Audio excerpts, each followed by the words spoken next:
Rana Dagubati in the You house. know I don't play right. I'll put up a good fight. Just give me the word, Welcome to a very special screening of Solo Leveling Reawakening, where Rana is voicing one of the characters. We've got Barka, the Ice Elf King, who's going to be facing off with our main guy. And I have some questions for you. You're voicing him in Hindi, Tamil, and Telugu. That's 3 languages. But first, you're here with so many anime fans, and how does it feel to connect with them in real time right now? First, my Hindi is terrible. And except for anime, I couldn't have done this any other way in 3 languages. So thank you for this patience and bearing with it. Okay. And when you were first offered the role of Barka in season 2, right, which is A Rise from the Shadow, what was your first reaction?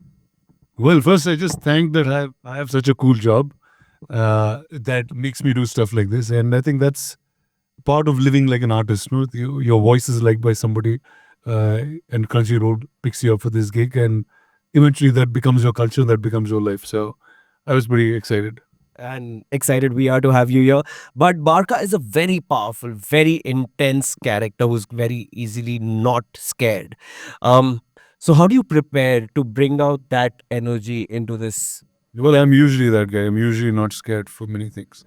So, Such a and I love playing bad guys. I love performing them. I love voicing them. I love. It's not legal to be them, but I would love to do that too.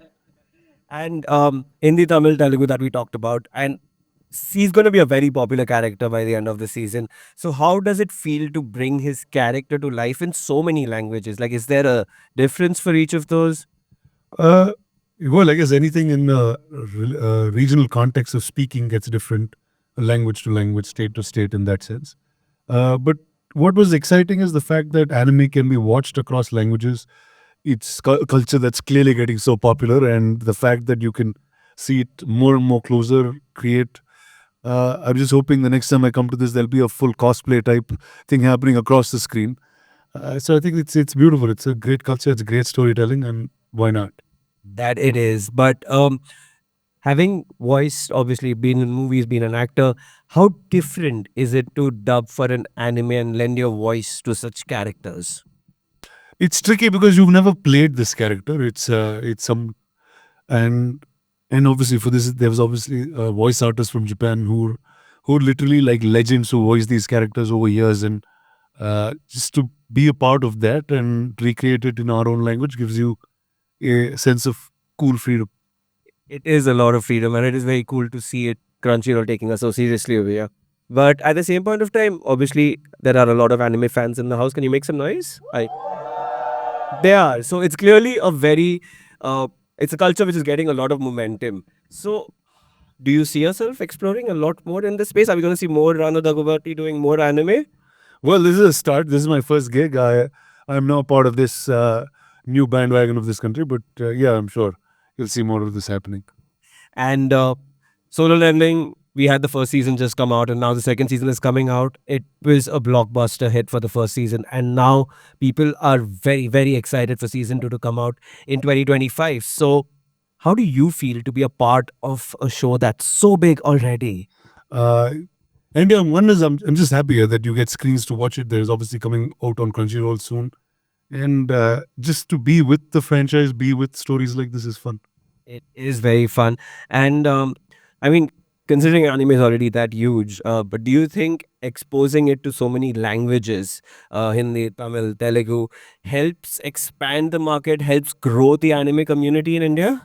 Of course, any story that usually has the power to cut across becomes a dub. And I come from Telugu cinema. We are very ambitious people. When we make a story, we want the whole world to watch it.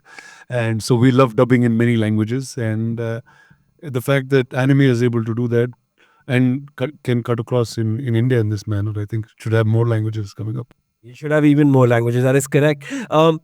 If I had to ask you to sum up your perspective on the future of anime in India, how would you do it? Well, the future of anime, obviously, just it'll continue to grow like it is in the rest of the world. There'll be much more hardcore fans that will start living, being the characters in some manner, and I'm pretty positive that once this set of audience becomes creators, you'll start seeing a lot of original IP that's coming out of India with Indian cultural context and others. I'm saying there is a little bit of it in some of the shows, but you'll just see much more of that. That's awesome. And all you fans here, do you want to see him perform a line as Barka from the movie? Yeah? One line as Barka. You have to make a little bit of noise to make him do that. Hey, Sue. One line. लोग मुझे बारका बुलाते हैं तेरा नाम क्या है बच्चे And that was awesome. And you've done that in 3 different languages. But I want to know, like, Barka has a personality which is very similar to yours. Is what you said. I didn't say it. I'm not saying you're the bad guy. You said you like him. But how did you channel that into your performance? Like, what was his characteristic that you loved the most, that you wanted to bring even more out when you channeled it in? He's very precise. Like I remember the first time the dubbing script came to me and I was in the theater. He's just so sharp. Like his words are sharp. The person is sharp. The way he operates is pretty interesting. So I just like that energy, and the fact that anime characters don't speak that much is also fun. And otherwise I wouldn't have been able to dub it in 3 languages in one go. And that was a lot about the show, but I want to ask you some rapid fire questions. Sure. We do this rapidly. All right. If you had to describe Barka in one word, what would it be? Elegant, stealth, evil. Okay, that's 3 words. We'll give it to you because you're Radha Dagubai. I couldn't do one. Okay, if Barka could give you one of his skills, which one would you choose? Sword mastery, speed, stealth, or strength? Stealth. Yeah, smart choice. Smart What choice. would you guys choose? See, there you go. Everybody wants stealth. No? Yeah, well. And if Barka was in India and he could go anywhere with his stealth powers, where do you think he would go? I think Balkar was sitting here watching the movie with us. It's like, what's going on? This is India, okay. What he could actually be, or you see on your left, right? There might be an empty seat. Okay, bad jokes. If you had to have Barka as your bodyguard, would you feel safe or scared? In India, I think Barkar laid a bodyguard. You think so? All these fans will only mob him. No, first you'll be a great bodyguard to him. For sure. And what is your favorite Barka line from the series? Like I said earlier, no, Barkar, I mean, the characters in anime don't speak that much.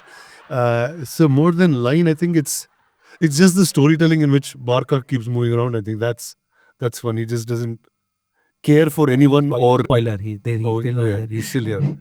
Doesn't care for anyone, anything, and keeps moving. So that to me is fun. And that's it, ladies and gentlemen. That's Radha Dagubai PKU solo leveling. Thank you. Have a great show, and thank you Crunchyroll for having us here. Thank you.